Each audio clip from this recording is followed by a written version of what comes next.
하나님의 말씀을 같이 봉독하겠습니다. 예수께서 거기를 떠나사 고향으로 가시니 제자들도 따르니라. 안식일이 되어 회당에서 가르치시니 많은 사람이 듣고 놀라 이르되 이 사람이 어디서 이런 것을 얻었느냐? 이 사람이 받은 지혜와 그 손으로 이루어지는 이런 권능이 어찌 됨이냐? 이 사람이 마리아의 아들 목수가 아니냐? 야고보와 요셉과 유다와 시몬의 형제가 아니냐? 그 누이들이 우리와 함께 여기 있지 아니하냐 하고 예수를 배척한지라. 예수께서 그들에게 이르시되 선지자가 자기 고향과 자기 친척과 자기 집 외에서는 존경을 받지 못함이 없느니라 하시며, 거기서는 아무 권능도 행하실 수 없어 다만 소수의 병자에게 안수하여 고치실 뿐이었고 그들이 믿음을 이상히 여기셨더라. 이에 모든 촌에 두루 다니시며 가르치시더라. 아멘. 아멘. 오늘 봉독한 말씀이 예배실의 공간을 능력으로 채웠을 뿐만 아니라 여러분의 삶의 순간과 공간도 한 주간 동안 채워지시기를 주의 이름으로 먼저 축원합니다. 예배 서두에 말씀드린 대로 오늘은 성령 강림 주일입니다. 사도행전 2장에 보면 초대교회가 예수께서 승천하신 다음 10일 만에 주께서 약속하신 그 약속대로 성령이 강림하시는 그런 놀라운 역사를 경험한 것을 기념하는 그런 교회력의 한 주간입니다. 그 성령께서 강림하신 것이 유대인의 원력으로는 오순절이라고 말하는데 그것은 유월절 이후에 50일이라는 뜻이었고, 특별히 이 유월절 때 주께서 죽으시고 부활하신 후에 50일이 되는, 그래서 보통 성령 강림절을 영어로 펜타코스트라라고 부르는 이유는 거기에 있습니다. 또한 오늘은 우리 감리교 신앙을 시작하신 존 웨슬리 목사님께서 회심하신 그 기념주일이기도 합니다. 영어로는 헤리테이지 선데이라 그럽니다. 우리의 가지고 있는 유산이 뭐냐 하면은 그 유산의 근거를 찾아 올라가면 바로 이 주일에 있다 하는 그런 뜻을 가지고 있습니다. 1738년 5월 24일에 영국 런던의 작은 그런 올더스게이트에 있는 조그마한 그 교회에 수요일 기도회를 존 웨슬리 목사님이 참석을 하셨는데, 교회가 자그마하고 그래서 설교하는 목회자도 없고 병신도 한 분이 나오셔서 루터가 지은 로마서 서문이라고 하는 책을 읽게 되는데, 그 책 읽는 것을 듣다가 이상하리 만한 그런 뜨거운 성령께서 강림하시는 역사를 경험했다. 그리고 그것이 우리 신앙의 유산이요 전통이다 하는 뜻에서 오늘을 헤리테이지 선데이 또는 우리말로는 웨슬리 회심 주일이라 그렇게 말하고, 올해가 280주년이 되는 해입니다. 이렇게 성령 강림 주일과 그 다음에 존 웨슬리 회심 주일이 각기 다른 의미를 갖는 한 날이지만 두 가지 이 주일에는 공통점이 있습니다. 그것은 뭐냐면 성령을 통해서 우리의 신앙이 다시 확증되었다 하는 뜻입니다. 성령 강림절은, 펜타코스트는 그날 처음으로 주께서 여기 하신 일들을 처음 일어난 일이 아니라 이미 주께서 일어날 것이라고 약속하신 그 약속이 약속대로 일어난, 그러니까 주의 말씀이 확증되어진 날입니다. 존 웨슬리 목사님의 회심도 그가 그날 예수를 처음 믿은 것이 아니라 그동안 믿어왔던 그의 신앙이 성령님을 통해서 다시 한번 확증되어지는 날이었습니다. 컨펌 되었다. 컨펌했다는 말은 우리가 보통 비행기 티켓을 살 때 처음엔 레저베이션을 하고 비행기 티켓을 사고 그 다음에 이제 출발일이 가까우면 그것이 확인하는, 컨펌하는 것이 됩니다. 다시 말하면 이 성령 강림주일이나 또는 헤리테이지 선데이의 공통점은 성령님을 통해서 이미 우리에게 주신 하나님의 말씀이 우리 가운데 말씀대로 이루어짐을 확증하는 그런 주일입니다. 그래서 보통 저희 교회도 그렇습니다만은 이 성령 강림절에 confirmation class, 견신회라 그러죠. 다질 견자 믿을 신자, 유아 세례를 받고 그때는 그것이 무슨 뜻인지를 몰랐는데 이제는 조금 장성해서 이제는 얘기하면 그 뜻이 무엇인지를 알 수 있도록 해서 가르쳐주는 그것을 confirmation class라고 말합니다. 그리고 그것을 이제 다 수료한 이들에게 그의 신앙을 컨펌해주고 그래서 이제는 한 교회의 교인으로 그렇게 인증하는 그런 예식을 오늘 가지고 있습니다.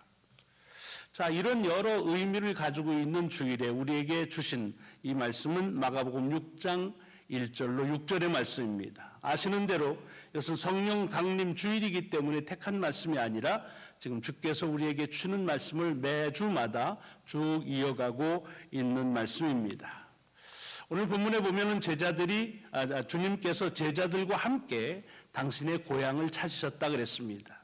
보통 고향을 찾는다 그러면 우리처럼 이렇게 멀리 떠나온 사람들에게는 무슨 금이 환영하는 것처럼 오랜만에 고향을 가는 의미가처럼 그렇게 이미지를 하시면 안 됩니다. 사실은 30년 동안 주님께서 살아오신 것이고 잠깐 갈릴리 지역과 그다음에 주의 부르심에 대한 그런 확증하는 그런 사역을 통해서 가셨다가 다시 그곳으로 돌아오신 것입니다. 그러니까 굳이 그 동네에서 말하자고 한다면 이게 우리로 말하자면 같은 군인데 면이 다른 데서 하다가 또 다른 면이 고향인 대로 돌아온 셈이지요. 근데 이걸 전체적으로 보면 그 면이나 같은 군은 마찬가지입니다. 제 고향이 예산인데 예산에서 우리는 동네를 가도 그 동네를 구체적으로 구분해서 다닙니다. 그렇지만 타지에 있는 사람들은 거기가 다 거기입니다. 예산입니다. 그러니까 여기에 오늘 본문 속에서 고향으로 가셨다는 말은 그냥 일상적인 삶의 루트를 지금 지나고 계시다. 이렇게 이해하시는 것이 매우 옳습니다. 그리고 거기 가셔서 안식일이 되어 회당에 가셨다. 이것도 마찬가지입니다. 안식일이 뭐 그날만 특별히 온 게 아니고 일주일마다 오는 게 안식일이고 안식일이 되면 그냥 일반적인 유대인들은 다 회당에 가게 되어 있습니다. 그러니까 이건 뭘 뜻하느냐? 특별한 날이 아니라는 겁니다. 특정한 장소가 아니라 그냥 일상적으로 그렇게 가는 곳이다. 굳이 말하자고 한다면 오늘 우리가 이 워싱턴에 살다가 어디 잠깐 갔다가 다시 돌아와서 주일이 돼서 교회에 늘상 다니는 교회에 왔다. 그런 뜻입니다. 근데 거기서 주님께서 가르치십니다. 여러분 주님은 회당에서 가르치는 무슨 라이센스를 받은 랍비가 아닙니다. 그런데 그런 일들을 행하십니다. 그건 뭐냐 하면 사실은 큰 마을이나 큰 회당에 있는 곳은 랍비들이 상주합니다. 그래서 그 랍비가 그 말씀을 잘 가르치기도 하고 또 말씀을 봉독하기도 합니다. 그러나 여기 이 나사렛 뭐 그냥 정확한 건 아니겠지만 그 당시에 인구가 한 400명쯤 사는 그런 조그만 마을에 있는 회당 아주 구차한 규모겠지요. 그러니까 거기는 상주하는 랍비가 있을 리가 없고요. 그냥 자기가 조금 알아서 말씀을 이렇게 같이 나누겠다, 전하겠다 하면 나눌 수 있는 그런 곳입니다. 그러니까 예수께서 회당에 들어가 가르쳤다니까 그 당시 사람들이 다 주님의 어떤 권위에 대해서 인정하고 우리 가르쳐 주세요. 당신이 우리의 랍비가 되세요. 뭐 그런 절차가 있었기 때문이 아닙니다. 그냥 조그만 가톨릭의 신앙생활 하시는 분들은 공소라고 있습니다. 신부님이 상주하지 않는 그런 작은 성당, 그게 공소입니다. 비슷한 데입니다. 거기에 그냥 전임 사역자가 없기 때문에 그냥 누구든지 와서 말씀을 전하기도 하고 또 자기 의견을 가지고 가르칠 수도 있는 그런 정황입니다. 다시 얘기하자면 매우 일상적인 팔레스타인 지역의 한가한 시골 마을에서 일어났던 일이다. 이렇게 보시는 것이 오늘 본문 속에 나오는 이야기의 전체적인 그런 그림을 그릴 수가 있습니다. 근데 그때 거기서 주님께서 이제 그 성경을 주는데 여러분 그 매 안식일마다 회당에서 예배를 드릴 때 그냥 자기 마음대로 성경을 찾지 않습니다. 1년 동안 쭉 정해져 있습니다. 그래서 해당되는 글을 이제 이렇게 두루마리처럼 지금처럼 이렇게 단행본이 없었을 때니까 그것을 갖다 줍니다. 그러니까 주께서 그 두루마리 가운데서 찾아 읽으신 것이 그것이 이제 누가복음에는 나옵니다. 오늘 복음 마가복음에는 뭘 읽으셨는지, 그래서 무엇 때문에 사람들이 그 가르침을 놀랐는지 내용이 안 나오는데, 누가복음은 그걸 조금 더 구체적으로 얘기하는데, 그렇게 해서 이사야의 말씀을 주어서 주께서 그 이사야의 말씀 가운데 있는 말씀을 읽으셨다고 되어 있습니다. 그 내용은 이런 겁니다. 주의 성령이 내게 임하셨으니 이는 가난한 자에게 복음을 전하게 하시려고 내게 기름을 부으시고 나를 보내사 포로된 자에게 자유를, 눈먼 자에게 다시 보게 함을 전파하며 눌린 자를 자유롭게 하고 주의 은혜의 해를 전파하게 하려 하심이라 하였더라. 이 말씀입니다. 다시 말하면 이제 메시아가 온다는 겁니다. 그리스도가 오신다라는 이사야의 예언의 말씀을 읽으신 겁니다. 그리고는 책을 덮어서 맡은 자에게 주고, 그 당시에는 이제 가르치는 자는 앉았습니다. 의자라는 건 권위의 상징이죠. 그래서 앉으셔서 그 말씀을 이제 풀어서 가르치는데 아주 간단하게 했습니다. 지금 들은 이 글이, 이 말씀이 너희 귀에 오늘 임하였다. 그런 말입니다.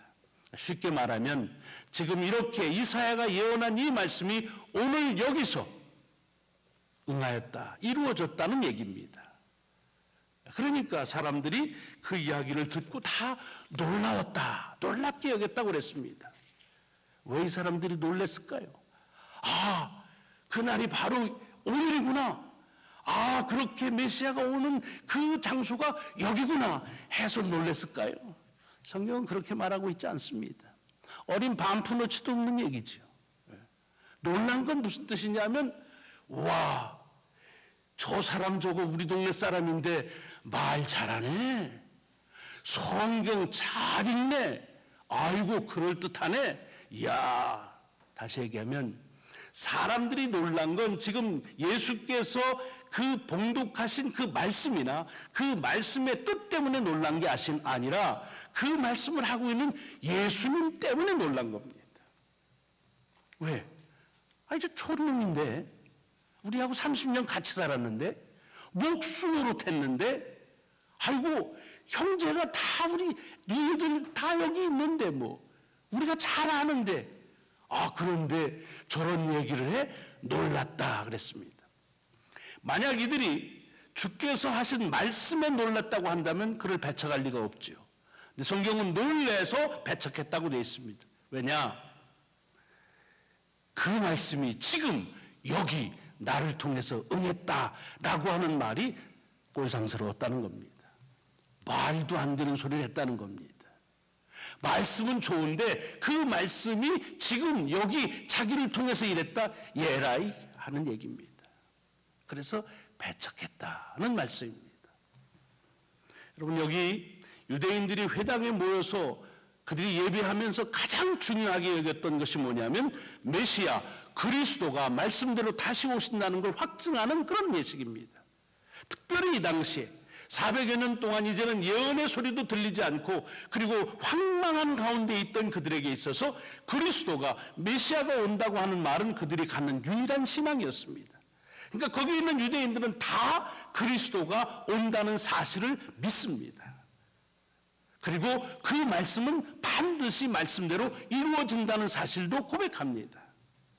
그런데 그렇게 믿고 기다렸다고 한다면 그 말씀이 지금 여기서 이렇게 이루어졌다라고 하면 아멘 하고 그를 받아들여야 될 텐데 배척했다는 말입니다. 왜 그랬을까요?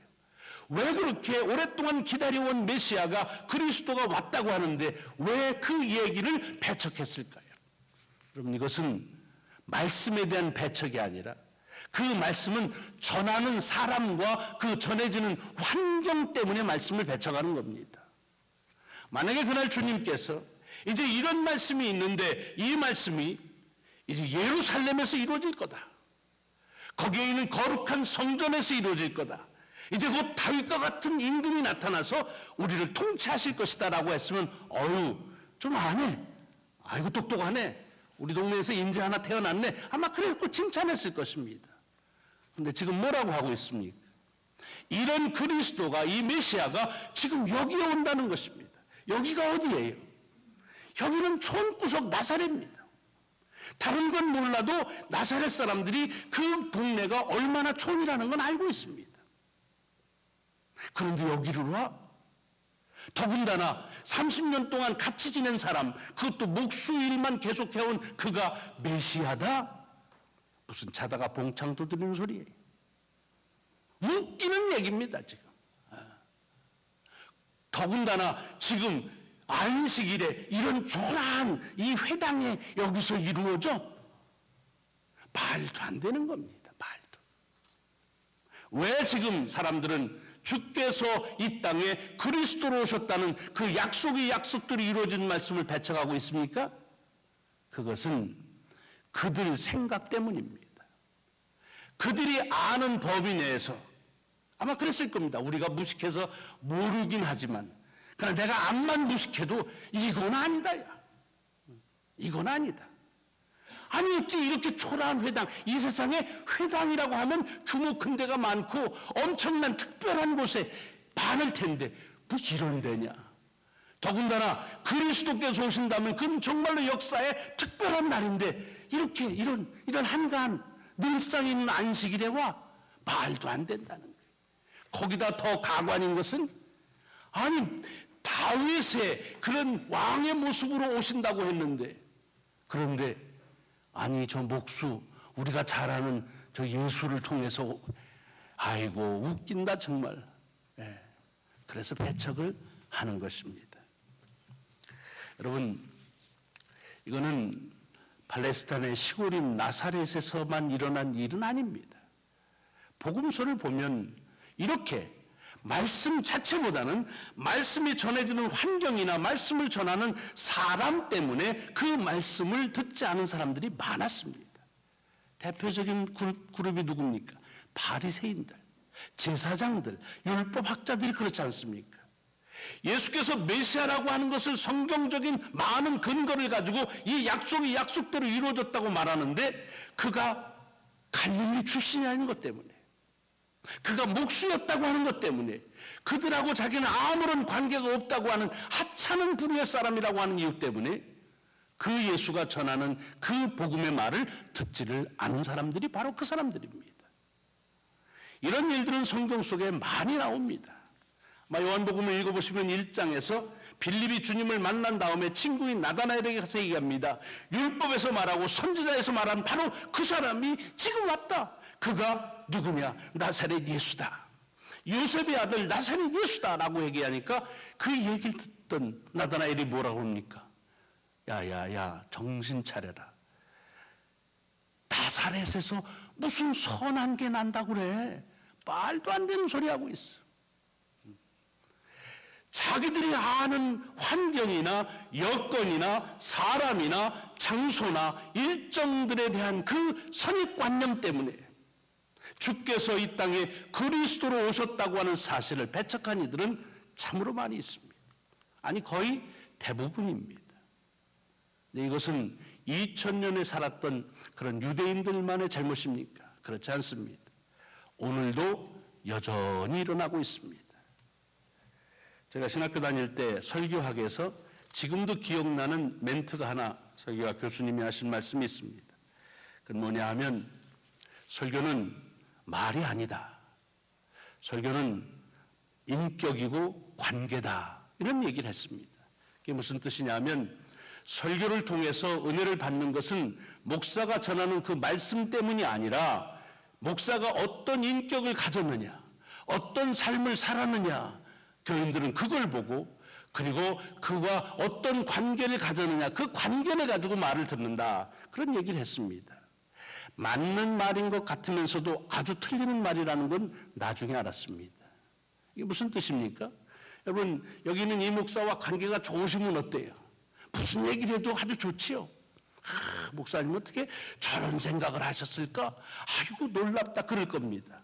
근데 여기 이렇게 꼬딱하게 삐딱해지면 어떻습니까? 아이고 쓰잘데없는 소리나 하고 앉아있네. 그렇지 않아요? 뒤에 경험이나 앞에 경험이 왔다 갔다 하는 게 많이 계시죠? 목사와의 관계 때문에 선포되는 말씀의 그 중요성이 크게 되기도 하고 삭감되기도 합니다. 더 나아가서는 목사가 어떻게 사느냐 하는 것 가지고서 말씀에 대한 가치를 측정합니다. 그래서 어떤 사람은 이런 얘기도 하죠. 살지 않으면 말하지 마라. 멋있는 얘기 같지만 틀린 말입니다. 왜 틀렸느냐? 여러분 지금도 말씀드립니다. 하나님께서 미사야를 통해서 예언한 말씀은 그 말씀이 나사렛에서 작은 회당에서 전포가 되든 예루살렘의 큰 성전에 선포되든 동일한 말씀입니다. 그가 메시아가 오는 것이 임금으로 오든 초라한 모습으로 오든 오는 사실은 같습니다. 근데 그들은 자기들이 가지고 있는 선입관념 때문에 그 말씀을 받아들이기도 하고 배척한 것이 오늘도 일어나고 있습니다. 여러분 특별히 우리 개신교회 신앙생활 하시면 보여주는 목사 때문에 신앙생활을 잘하기도 하고 못하기도 합니다. 가만히 따져놓고 보세요. 여러분이 신앙생활하는 게 목사와의 관계를 잘 갖기 위해서입니까? 이렇게 물으면 아무도 그렇다고 얘기 안 합니다. 에이구 얼음 반풀 그저 주님만 바라보지요 그래요. 근데 왜 주님만 바라보지 않고 나보다가 실족하십니까? 주님만 바라보지 않고 왜 목사보다가 자꾸 목사 칭찬하십니까? 말이 안 되는 거예요. 그런데 그게 말이 된다는 거예요. 그 설교학도 그렇게 가르친다는 거예요. 그래서 인격과 관계를 가지고 말하라. 틀린 말입니다. 틀린 말입니다. 하나님의 말씀의 능력은 그 말씀이 전해지는 환경에 있지 않습니다. 하나님의 말씀의 능력은 그 말씀을 전하는 사람이 있지 않습니다. 하나님의 말씀의 능력은 그 말씀 자체에 있는 사실을 믿으셔야 합니다. 이게 헷갈리면 신앙생활 피곤합니다. 피곤해요. 네. 어떤 분은 내가 저기 문에 서 있다가 당신이 들어올 때쯤 되면 내가 획 돌려서 들어간대요. 그럼 그날 기분 잡치는 거예요. 어떤 분은 예배 잘 드리고 가다가 목사가 이 악수하는데 싹 딴 데 보고 악수한대요. 목사가 그럴 리도 없지만 아니 서로 그렇다 하더라도 말씀의 능력이 그것 때문에 영향을 받아요? 말도 안 되는 소리예요. 근데 말이 되는 거예요. 그래서 요즘에 목회는 친절본의의 목회가 되는 거예요. 어떻게 해서든지 마음 상하지 않도록. 그러면 또 막 은혜 받는데요. 그러다 한 번만 상해보세요. 받은 거 다 쏟아버려요. 아예 있는 거 아니라 그냥 꼬다까지도 다 버려버려요. 나사렛 고향 사람들, 그런 사람들이었다는 거예요. 그 나사렛 고향 사람들이 바로 오늘도 우리의 교회에 이렇게 있다는 거예요. 여러분 다시 말씀드립니다. 하나님의 말씀의 능력은 말씀 자체에 있는 것이지 그 말을 누가 하느냐, 어떤 장소에서 하느냐, 어떤 때에 하느냐 하는 건 중요하지가 않습니다. 꼭 분별하시기를 바랍니다. 제가 목사가 된 이유는 저희 아버님 때문입니다. 제가 비행기를 타면 잠을 잘 자는데 이번에 오고 가는 길에 한숨도 못 잤습니다.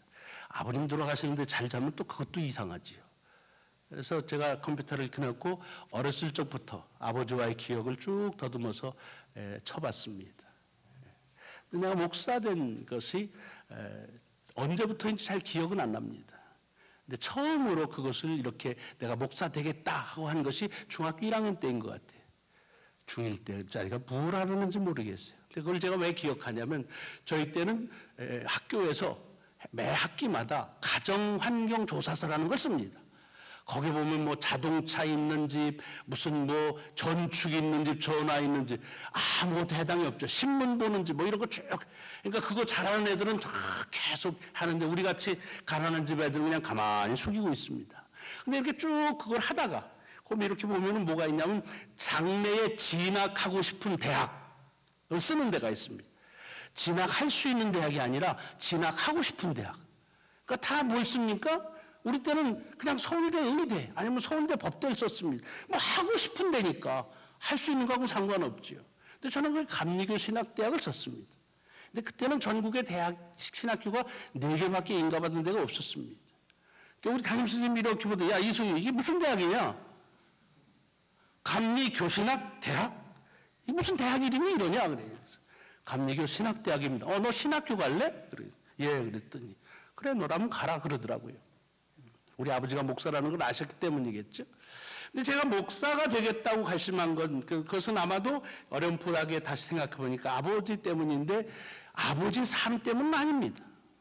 저는 우리 아버지가 아버지로서는 그렇게 좋은 아버지가 아니셨습니다.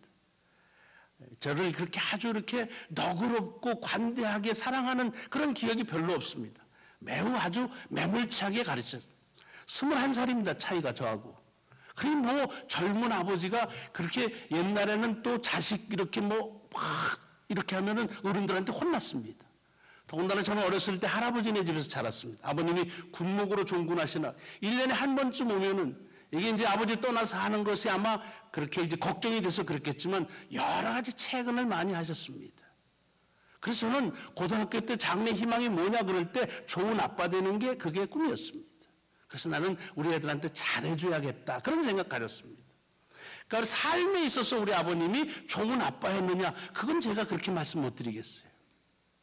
그런데 아버지가 하는 말씀 설교는 참 좋았습니다. 그 얼마나 좋았냐면 제게는 그 아버지가 설교하시면 성경 속에 있는 내용들이 그대로 잘 살아오고 그걸 어떻게 살아야 된다는 걸 아주 구체적으로 말씀해 주셨습니다. 혹여라도 제가 말씀을 통해서 은혜를 받으면 그건 저희 아버님 덕입니다. 그래서 학생부 예배를 드리고 어떻게 하면 어른 예배를 또 드릴까 생각하다가 옛날 성가대는 지금도 그렇지만 테너가 귀했습니다.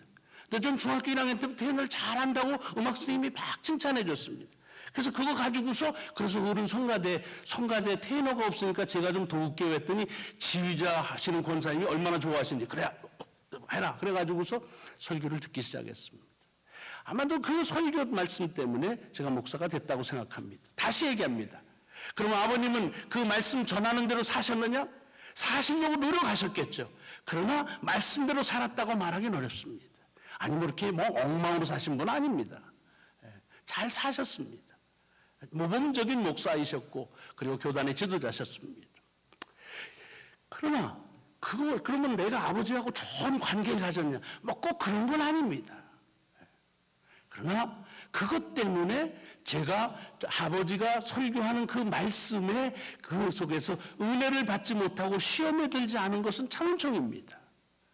제가 우리 아버지 설교를 듣고 목사가 됐다니까 미국인 친구 목사가 그러더라고요. That's a miracle 그러더라고요. 야 아버지 설교 듣고 목사 되는 건 기적이다 그러더라고요. 왜 그렇습니까? 설교를 누가 하느냐, 그와 어떤 관계를 가졌느냐가 여전히 지금도 중요하게 여긴다는 것입니다. 제가 이 강단에서 설교한 지 29년째입니다. 아주 친숙하죠. 여러분들도 그동안 제 말씀을 들었을 겁니다. 그러니까 어떨 때는 새로운 것에 대한 것들이 좀 무뎌질 수 있습니다. 여러분 이게 숙자가 보니까 아무것도 모를 땐 미숙하다 그럽니다.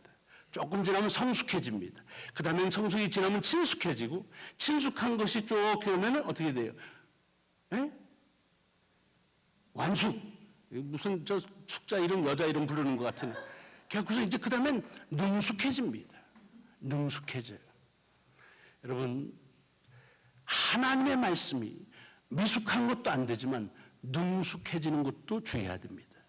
왜냐하면 그렇다고 한다면 우리가 하나님의 말씀 앞에서 그 하나님의 말씀을 통한 새로운 도전의 말씀을 듣기가 어렵기 때문에 그렇습니다.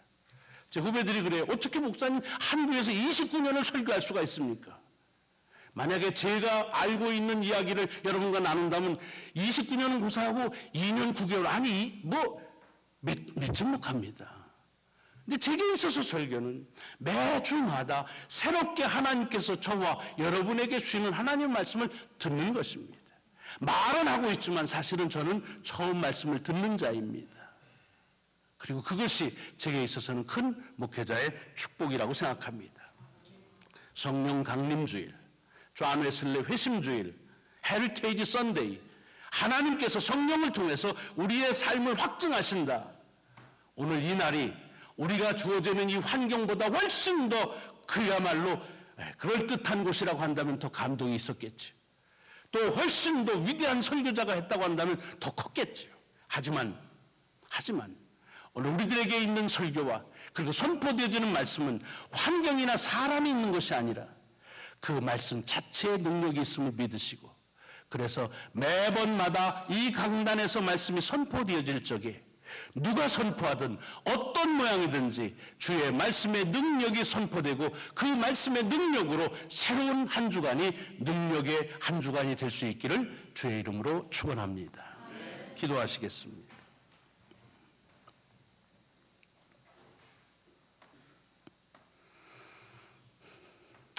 오랫동안 메시아를 기다려온 그리스도가 약속대로 온다고 하는 것을 찰떡같이 믿었던 유대인들. 그러나 그것을 믿긴 하지만 이 시골 나사렛, 이런 초라한 회당, 그리고 목수인 저 사람, 이렇게는 오지 않을 거라고 하는 하나님의 말씀보다는 말씀의 환경이나 말씀을 전하는 사람 때문에 그 말씀을 배척했던 사람들을 기억합니다. 하나님, 저희들이 그런 사람이 되지 않기를 원합니다. 그런데 얼마나 이런 것들이 많이 자주 일어나고 있는지요. 조금 많이 모이면 흥분하고 조금 우리에게 감동적이면은 그러면은 또한 그 말씀을 가까이 가다가도 내가 싫은 사람, 관계가 없는 사람, 그런 사람들에게 말씀이 주어질 때 우리의 말씀들을 배척하는 경우가 없지 않아 지금도 있습니다. 주님, 다시 이 아침 주님 앞에 구합니다.